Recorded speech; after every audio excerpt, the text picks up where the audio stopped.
Wonderful. I also just want to introduce our interpreter tonight, Lorna. Thank you so much for being with us.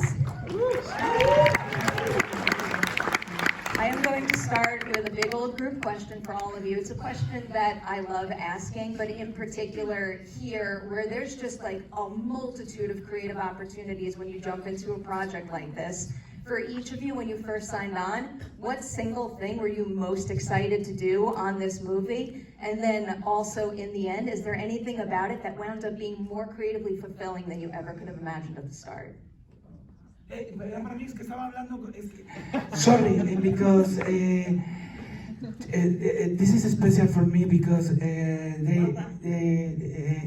the second line there is one of my friends that I worked a lot of time ago in Spain, and o sea, estaba mirándola todo porque la acabo de ver y te quería decir que gracias por venir a esta función, por estar aquí. Quería pertenecer a todos vosotros. Y no me dio la pregunta, porque es que la vida de los actores es bien jodida. So sorry, I just got lost looking at my friend and I lost track of the question. And you know, actor's life is very effed up.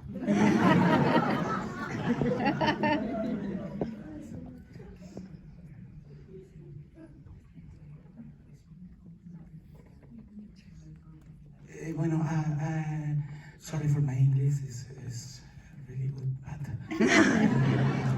I don't know. In this language, I prefer to do in others more, like Spanish. Para mí, o sea, la pregunta sería al revés. ¿Qué es lo que no me atrajo como actriz de este proyecto? Creo que es una película que cualquiera que viera en el guión se sorprendería al decir cómo vamos a poder hacer esto realmente, porque son tantas cosas las que tiene, son tantos géneros los que toca, son tantas cosas las que cuenta que es imposible describirla. A mí cuando me preguntan cómo puedes describir esta película, digo, esta película lo único que es una obra de arte, ni siquiera pertenece al cine, es una película que es historia pura del cine.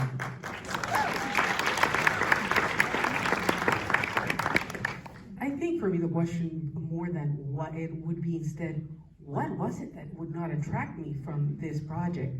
Anyone that looks at that script would wonder, like, how would we make this happen? Because it touches upon so many things and so many genres. It's something impossible to discover. I get asked that question all the time, like, how would you describe this movie? And I just say it's a work of art.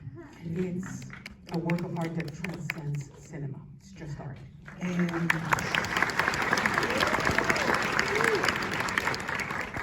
Y como yo creo que todos vosotros aquí sois actores, la mayoría, ¿verdad? Creo que sabéis lo que significa el tomar un guión, el estar trabajando toda la vida muy duro y que al final llegue algo tan hermoso y verlo en la pantalla y que te regalen un personaje así tan difícil, tan complicado, tan lleno de tantas cosas. Y os voy a decir algo realmente, que era contestando a tu siguiente pregunta, que es lo que vi en la pantalla. Yo me he pasado toda la vida trabajando desde los 16 años, bien lo sabes tú, y cada cosa que yo me veía en la pantalla siempre tenía algo para que criticarme. Nunca he sido siempre muy autocrítica con mi trabajo y siempre he tenido un reproche de ¿por qué has hecho esto? ¿Por qué has dicho esto? ¿Por qué no te has puesto de lado? ¿Por qué no te has...? Y creo que cuando los actores conseguimos la libertad de trabajar sin estar condicionados por lo que creemos que los demás esperan de nosotros, es cuando damos nuestra mejor versión como actores y actrices. Y al final, después de tantísimos años, 30 y pico años que llevo trabajando, empecé a los 16, tengo 52,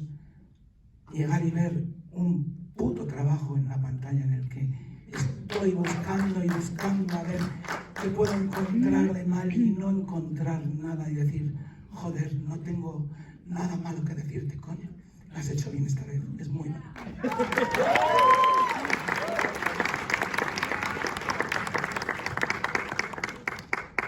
I believe all of you here, or most of you, are actors, so you know what it's like to get a script, and you know that it's hard work. And to get something this beautiful, and then to be able to see myself on screen, and getting the gift of this complex character is so rewarding. And going to the second part of your question, and I've been working since I'm 16 years old. And so I've always been very critical of myself. I've been my one own toughest critic. And always questioning, why did you do this? Why did you choose to do this? Why didn't you turn the other way? And so it's wonderful when actors get the freedom to be, and without being conditioned about the expectations of others, and to be able to see the best in ourselves. And in the end now, after 30 plus years in this industry, I started 16, I'm 52 years old now, and to see this fucking work on screen, and to be able to see myself and wonder, try to find these, what's wrong, and to say, damn it, you did it.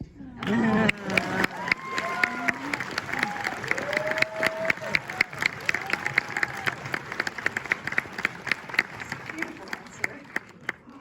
Pass it down the line. I mean, how do you follow that? I honestly, it's echoing what Karla is saying.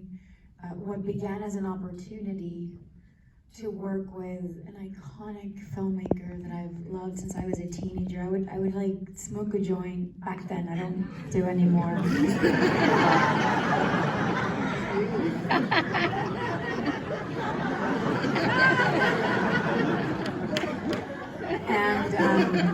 And I would go to the Angelica Theater in New York, remember that, in Houston, and I watched A Beat That My Heart Skipped, and it blew my mind away. And then I watched Rust and Bone, and then I watched Deep Bound, and then I watched The Prophet. And this man just never repeats the same thing. And so he was a bucket list. It was an opportunity. When I was cast, as I met Karla, the force of nature that is this woman, and how she brought it every day and compelled us, forced us to bring it every day. And then, meeting the art direction and working with music, working with choreography with Damian, meeting Selena, Adriana, Edgar. This became a gift. It became something really special. And it's like you have those moments where you say, I'm not gonna think about this outcome. I'm just gonna be here today. Because I'm having so much fun. I'm learning so much. I've been given an opportunity to reconnect with parts of me that I've never been able to share wholly as a full artist. And I just didn't want to, spend my time thinking about how it was gonna turn out, because it was turning out fine every day for me. So I just wanted to stay in that space.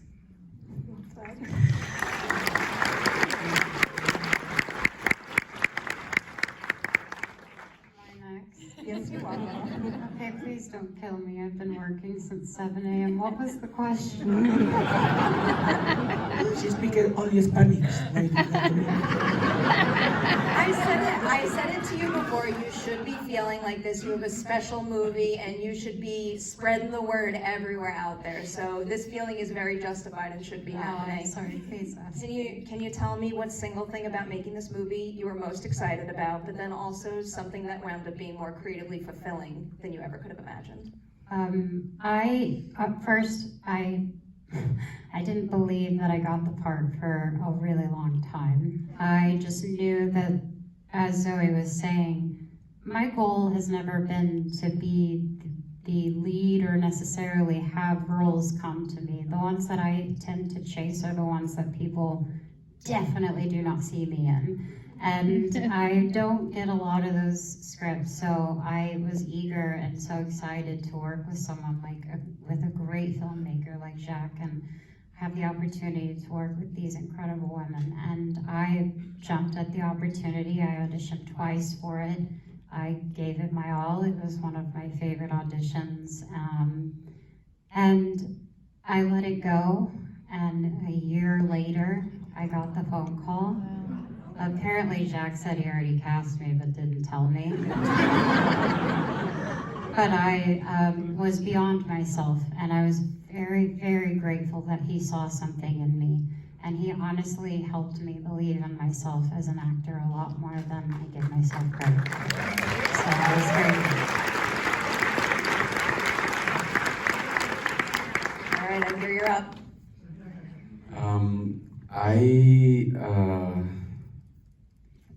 I'm very moved today. It's been a very special day. We had the premiere last night, and it was a real party. I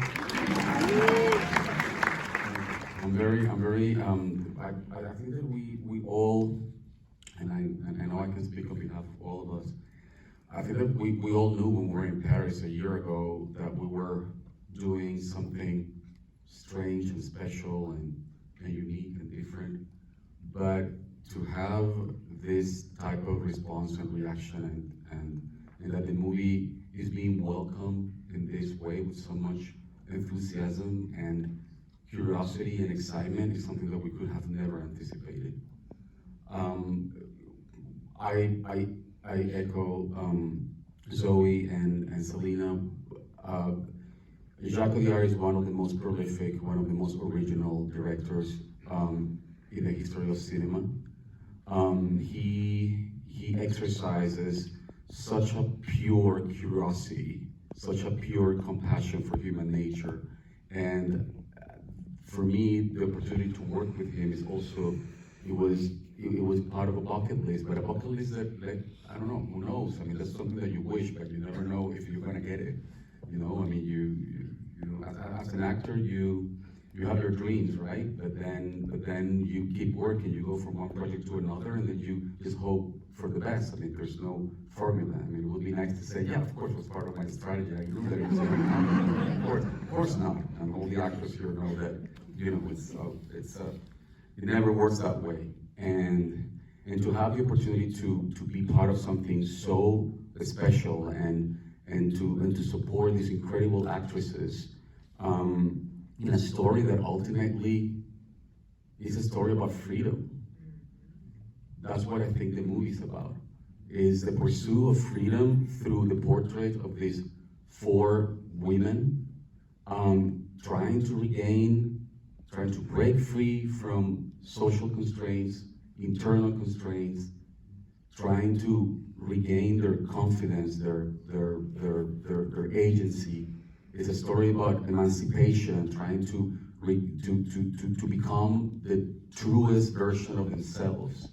And I think that anyone can relate to that, and that's where the movie becomes so universal. Because I think that at the end of the day, you know, where everything is said and done, and when everything starts to trickle down, all we want in life is to be free. And freedom is hard.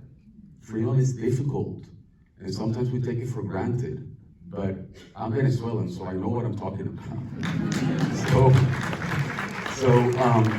So I'm again sorry that I'm just like very emotional today, and I think that is fascinating to be part of a project that has the ability to speak to everyone in a certain way, because I think that at the end of the day we all want to be free, and there is a fight, and there is a struggle, and there is a strive to reach that freedom, and I'm very happy. I'm very happy that I get to do this with you, because I love you so much, all of you.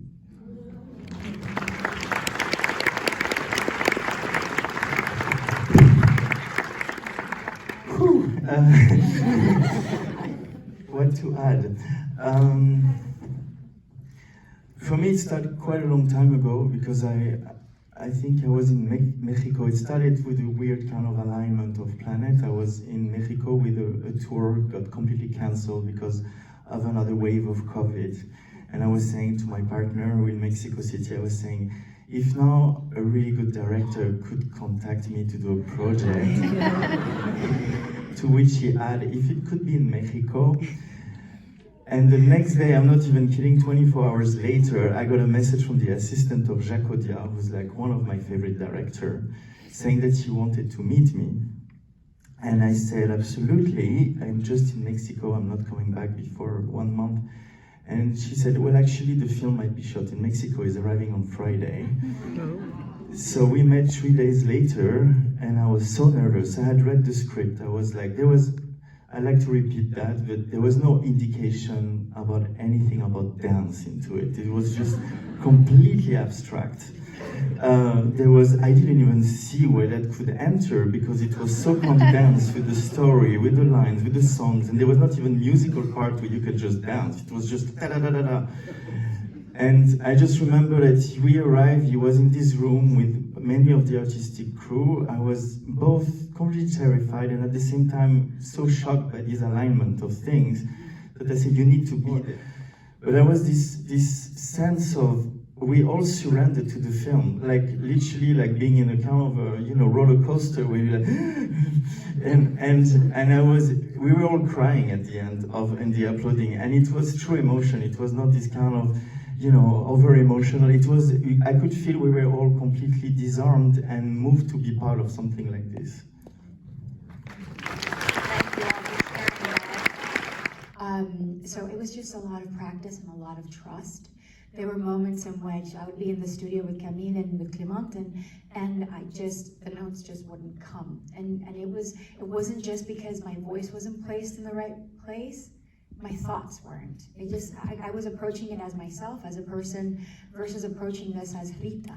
So the moment I would make that shift and kind of go, oh my God, I'm desperate, or whatever place that Rita was in, then that voice finds its placement. And one thing I really respect is that Jacques was adamant about shooting the live version. When we were shooting on set, he was very much like, keep the mic alive, don't bring the sounds that you recorded. I want them to sing from like in the moment, because if you start a scene and you're going through that journey as a character, your voice finds its placement according to what you're feeling. So that song is going to intonate in a completely different way than how you recorded it last week in the studio. So we would do that, and then Camille, Clément, and Jacques would regroup. It was mainly Camille and Clément going, "Wah!" and Jacques going, "No, c'est pas mal, it's not bad." And then we would go back into the studio and redo it and just fine tune it and combine the live and the recorded version, which I think is what you ended up seeing a lot of the times. And that was what ended up surprising us a whole lot. That process pays off big time. I think I just wanted to go there with an open heart. I'll tell you one thing. I believe that this movie will affect people in a way, and I think there's going to be compassion for a whole community that there is desperate, that they want to be seen, and I just feel like there was love there from the beginning. I met Karla, and it was actually really painful to watch her be in pain. But it was one of the most rewarding scenes, and I remember feeling the weight of her and breathing and making her. I can start. Gives you time to think about it.